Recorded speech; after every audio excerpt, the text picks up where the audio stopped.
J'aime Radio. Bonjour, pour J'aime Radio, je vais tout d'abord vous demander de vous présenter. Bonjour, bonjour J'aime Radio, bonjour tous les auditeurs. Je me présente, je m'appelle Guillaume Duclos. Je suis le nouveau directeur du centre social de Cariado à Lorient, arrivé récemment, puisqu'arrivé début juillet, pour une nouvelle aventure professionnelle très intéressante. Alors, cette venue, elle est due au hasard ou c'est un choix personnel ? Alors clairement, c'est un choix personnel. Ça faisait déjà quelques temps que je regardais du côté des centres sociaux et du réseau des centres sociaux avec une véritable envie et volonté d'intégrer ce réseau-là qui correspondait à mes aspirations professionnelles et à mon champ de valeurs également. Vous pouvez nous expliquer un petit peu en quoi consiste justement une maison pour tous ? Alors, un centre social, c'est un équipement de proximité à l'échelle d'un quartier ou à l'échelle d'une zone rurale. Ici, on se situe en milieu urbain, donc on est vraiment à l'échelle du quartier. Donc, c'est un équipement de proximité à vocation globale que j'aime résumer en disant que c'est la boîte à outils pour les habitants du quartier. Qui vise effectivement à travailler sur la cohésion sociale, sur le vivre ensemble et à réduire effectivement les inégalités sociales qu'on peut trouver sur certains territoires. Donc effectivement, notre objectif, c'est de répondre aux différents besoins sociaux et envies exprimées par les habitants du quartier et surtout de pouvoir les accompagner dans des dynamiques de projet et leur donner la capacité d'agir pour eux et pour les autres. Donc nous, c'est vraiment de pouvoir les accompagner dans une dynamique de projet qui va produire de l'action collective et qui va permettre effectivement de créer du savoir et qui va permettre de travailler sur cette notion d'inégalité sociale et de cohésion sociale. Inégalité, cohésion, mais aussi culture populaire.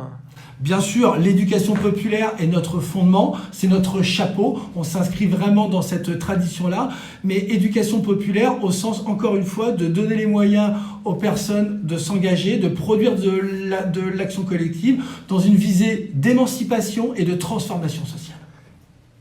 Ce projet-là, en tout cas cette structure-là, repose sur un nombre de personnes importantes. Notamment les bénévoles. Bien sûr, une structure comme un centre social repose avant tout effectivement sur les collectifs d'adhérents et les collectifs d'habitants qui s'y engagent. Au centre social de Cariado, on a un collectif de 800 adhérents qui participent à différentes activités, mais qui peuvent aussi être bénévoles sur les différents dispositifs et activités que l'on propose. On évalue à peu près entre 70 et 100 bénévoles actifs véritablement investis dans différents collectifs. Et pour accompagner toute cette belle dynamique, on a un collectif de 12 salariés sur différents corps de métier. Avec un conseil d'administration tout aussi Alors bien important. sûr, c'est une évidence parce qu'on est dans le cadre associatif et les évidences sont bonnes à rappeler, merci. Et oui, on est bien dans le cadre associatif, c'est-à-dire que la structure est gérée par une association, elle-même administrée par les administrateurs bénévoles. C'est-à-dire que c'est des adhérents qui font le choix d'un engagement un peu plus important et qui décident effectivement de participer à la définition du projet et à la prise de décision qui vont conditionner tout le déroulement du projet. Donc effectivement, c'est un peu l'espace d'engagement ultime quand on intègre une association comme un centre social. Pouvez-vous nous donner quelques exemples de réalisations dernières et puis votre actualité prochaine ? Alors, le dernier événement fort qui a eu lieu, c'était le 30 septembre dernier. On a organisé un événement dans l'espace public, dans la rue Kerziaberg, juste devant le centre social. On avait d'ailleurs pour l'occasion bloqué cette rue-là. Et c'est une manifestation qui s'appelait la Foire de Cariado. Cette foire-là avait en fait tout simplement pour objectif de créer un espace de rencontre, de lien et d'échange entre l'ensemble des acteurs associatifs et institutionnels du quartier et les habitants. Donc on a décidé de le faire devant le centre social, au cœur du quartier, avec effectivement, on a créé un village éphémère où chaque rue, chaque maison était constituée d'un des acteurs associatifs et institutionnels du quartier, avec une dimension festive, de la restauration, de l'animation musicale. Et tout au long de la journée, les habitants pouvaient venir participer aux animations, rencontrer les différents acteurs. Et ça a été rendu possible. Un investissement, encore une fois, des salariés, des collectifs d'habitants qui ont tenu certains stands et également de l'ensemble des acteurs. Le prochain temps fort qui traduit effectivement toute cette force collective, aura lieu le samedi 9 décembre prochain.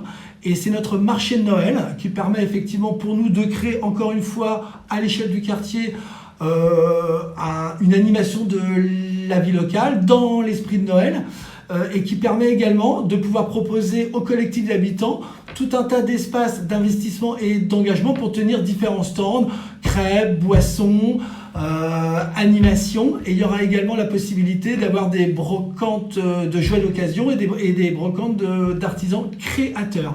Donc c'est une journée très festive aussi. Il y aura des animations musicales et d'autres types d'animations, mais je ne peux pas tout dévoiler maintenant. Il y aura forcément une part de surprise et le programme va être diffusé incessamment sous peu.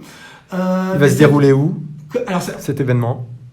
On s'approprie l'ensemble des espaces du centre social. Ça sera comme effectivement différents petits espaces entre les 3 niveaux que compose le centre social. Et donc ça aura lieu le samedi 9 décembre de 11h à 18h. Donc on vous attend nombreux. Suivez les actualités sur notre site et nos réseaux sociaux et vous aurez le programme en détail. La dernière question. Ce type d'événement et les exemples que vous avez donnés précédemment, ça représente dans le temps quel investissement? Ça se prépare longtemps à l'avance? Alors, si on veut faire les choses bien, il vaut mieux les anticiper effectivement. Surtout qu'effectivement, comme on passe par des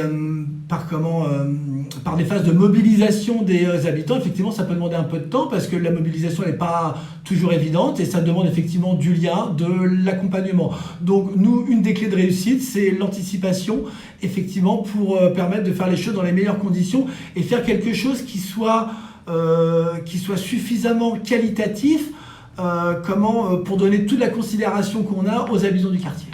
Si vous aviez un mot, un proverbe, un adage à formuler par rapport à votre parcours, par rapport à votre fonction ici, ça serait lequel? Humour et convivialité riment avec rigueur et compétence. Merci beaucoup pour J'aime Radio. Merci à vous. J'aime